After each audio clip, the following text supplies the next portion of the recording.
حنفی حضرات کا کہنا ہے کہ وضو کے بعد جسم سے پانی کے قطرے اگر مسجد میں گر جائیں تو گناہ ہوتا ہے. بالکل جھوٹی بات ہے جی، کوئی گناہ نہیں ہوتا. اور وہ جو گناہ کا دھلنا ہے نا، بخاری مسلم میں جو آیا ہے کہ چہرے کے گناہ دھل جاتے ہیں چہرہ دھونے سے، یہ ٹینجیبل نہیں ہے، یہ روحانی مسئلہ ہے. اب جب وہ شخص بے وضو ہوتا ہے، کیا وہ پلید ہوتا ہے؟ نہیں. لیکن نماز پڑھنے کے اعتبار سے وہ ناپاک ہے جب تک وضو کر نہ لے.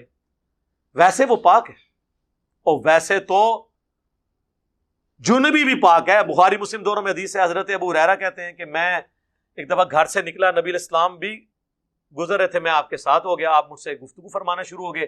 مجھے اچانک یاد آیا کہ میں تو بے غسلہ ہوں. میں حضور مجھ سے باتیں کر رہے ہیں اور میں آہستہ آہستہ پیچھے ہوا، کھسک گیا، غسل کر کے واپس آیا. حضور نے کہا تو کدھر پیچھے سے نکل گیا تھا؟ کہ یا رسول اللہ میں ناپاک تھا. آپ نے فرمایا مومن تو کبھی ناپاک ہی نہیں ہوتا. یہ حکمی نجاست ہے. بخاری مسلم میں آیا کہ میں حیض سے ہوتی تھی اور نبی علیہ السلام اپنا سر مبارک میری گود میں رکھ کر قرآن پڑھ رہے ہوتے تھے. صحیح مسلم میں حدیث ہے، نبی علیہ السلام اعتکاف میں تھے، بسترا مانگا، اما عائشہ کہتی ہیں یا رسول اللہ میں حیض سے ہوں. آپ نے میں حیض تیرے ہاتھوں میں گھس گیا. یہ حکمی نجاست ہے. حقیقی نجاست صرف وہی خون ہے. اور وضو والا معاملہ تو وہاں تو ہے ہی ساری کی ساری حکمی نجاست ہے. لہذا یہ جو وضو کا پانی ٹپک رہا ہوتا ہے یہ ناپاک نہیں ہوتا،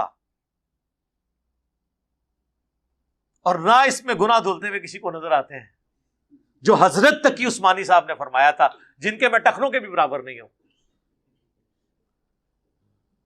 کہانیاں صحابہ کرام کو عذاب قبر نہ نظر آئے. بخاری مسلم میں نبی علیہ السلام جس راستے سے گزرے اور آپ کو دکھا دیا گیا. اور مسلم کے الفاظ ہیں، میں نے خواہش کی کہ میں اللہ سے دعا کروں تمہیں بھی دکھا دے، پھر مجھے خدشہ ہوا کہ تم اپنے مردوں کو دفنانا چھوڑ دو گے.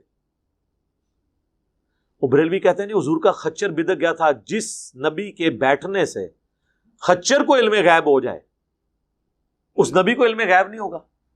جی نبی کو علم غیب ہے جب اللہ بتاتا ہے.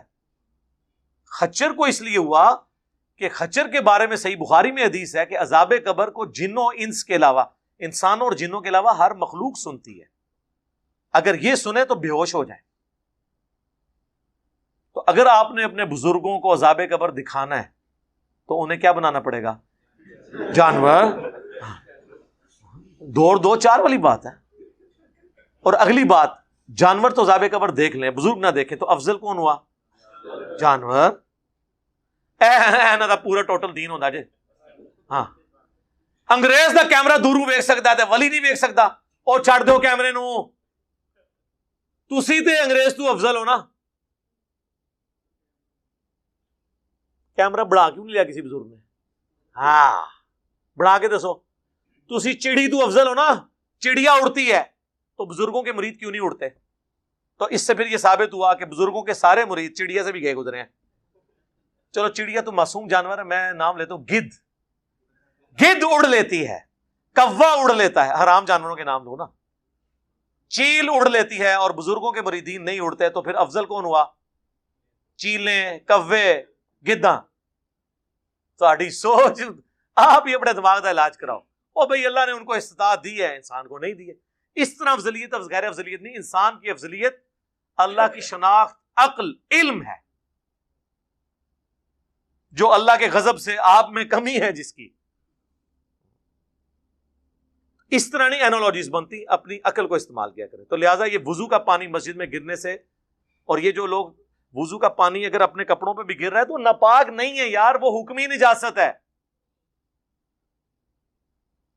ورنہ تو جو شخص ہوا نکلنے سے جس کا وضو ٹوٹے تو اس کے اوپر تو استنجا کرنا بھی واجب ہو جائے، جس طرح کئی لوگ سمجھتے ہیں اور کرتے بھی ہیں.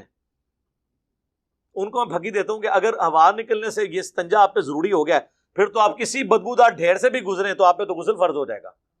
پورے جسم پہ وہ آگے وہ اس طریقے سے ہوتا ہے یار خدا کے لیے. تو یہ حکمی نجاستیں، یہ کوئی فزیکل نجاستیں نہیں. لوگ کہتے ہیں نہیں غسل فرض تھا، تولیے کو ہاتھ لگ گیا، کیا ہوا؟ کپڑوں کو ہاتھ لگ گیا، کیا ہوا؟ کچھ بھی نہیں ہوا، جب تک کہ وہ جو گندگی ہے وہ نہ اس کپڑے کو ٹچ کر جائے. ہاں یہ ضرور ہے کہ غسل کرتے وقت آپ کا پانی مستعمل نہیں ہونا چاہیے. پہلے آپ ہاتھوں کو دھوئیں گے، پھر آپ پانی میں ہاتھ ڈالیں گے. یعنی یہ بالٹی کا ہے. ہمارا تو وہ چکر ہی ختم ہو چکا ہے، شکر الحمدللہ، شاور کی وجہ سے ضرورت ہی نہیں ہے، مستعمل ہوتا ہی نہیں پانی.